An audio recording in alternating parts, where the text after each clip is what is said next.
Assalamu alaikum, frères et sœurs en islam, très heureux de vous retrouver encore une fois de plus. Aujourd'hui, Inch'Allah, nous allons nous attarder sur un verset du Saint-Coran où Allah subhanahu wa ta'ala, il dit, et craignez le jour où ni vos biens, ni vos enfants ne vous seront d'aucune utilité, sauf celui qui vient à Allah avec un cœur saint. Subhanallah. Allah ici, il nous dit de craindre le jour où nos biens matériels, nos enfants ne pourront pas nous sauver.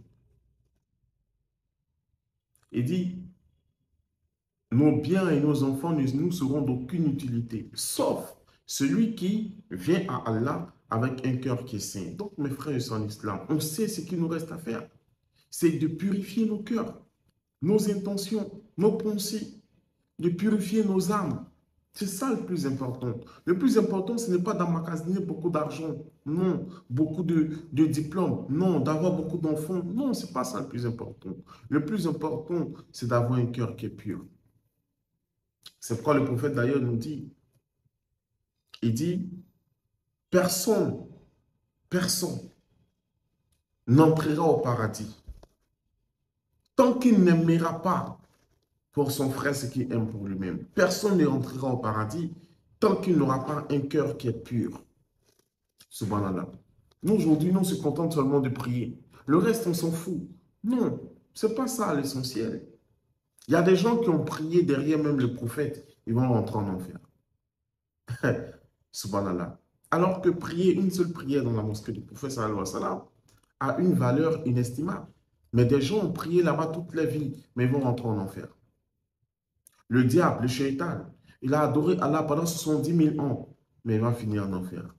Non, ne crois pas que ta prière seulement va te sauver. En plus de la prière, il faudrait que tu aies un bon cœur, que tu aimes pour les autres ce que tu aimes pour toi-même, que tu donnes le meilleur de toi-même, que tu ne penses pas le mal des autres, que tu ne souhaites pas le malheur aux autres.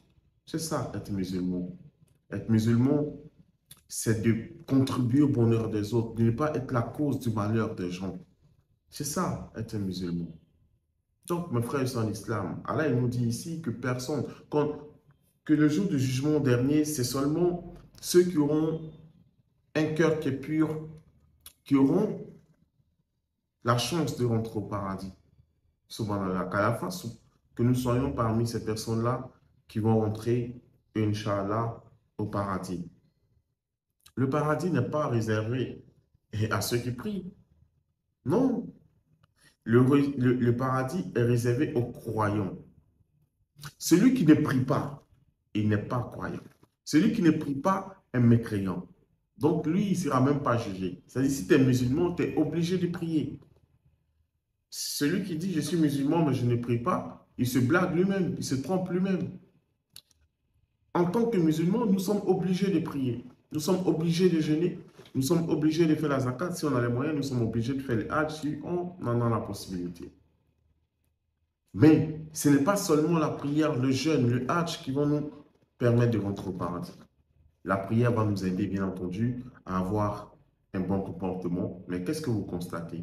Beaucoup de personnes prient depuis des années, mais n'ont pas un bon comportement, malheureusement. Donc, c'est dire que le plus important ici, c'est de purifier nos cœurs.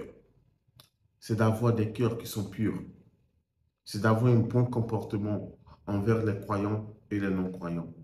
Avoir un bon comportement envers le voisin. C'est ça, être musulman. Avoir un bon comportement même envers nos domestiques à la maison, envers nos animaux de compagnie, envers la nature. Il faut toujours avoir un bon comportement. C'est ça, le musulman. Et c'est cela que le prophète nous a enseigné. Malheureusement, aujourd'hui, on a gardé seulement l'aspect vestimentaire ou c'est cette sunna-là qu'on a gardé. C'est-à-dire, on garde la barbe parce que le prophète avait la barbe, on porte des boubous parce qu'il en portait peut-être, mais on ne se dit pas qu'on doit aller au-delà de ça. On doit aller au-delà de ça.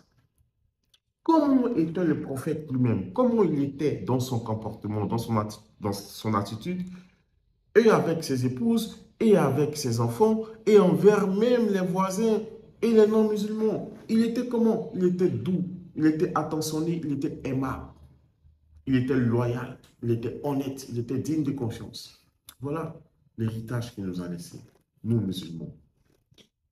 On doit s'efforcer à purifier nos cœurs, à être de bonnes personnes, à être des personnes exemplaires, à être des modèles. Et le meilleur modèle pour nous, c'est le prophète Mohammed sallallahu alayhi wa sallam.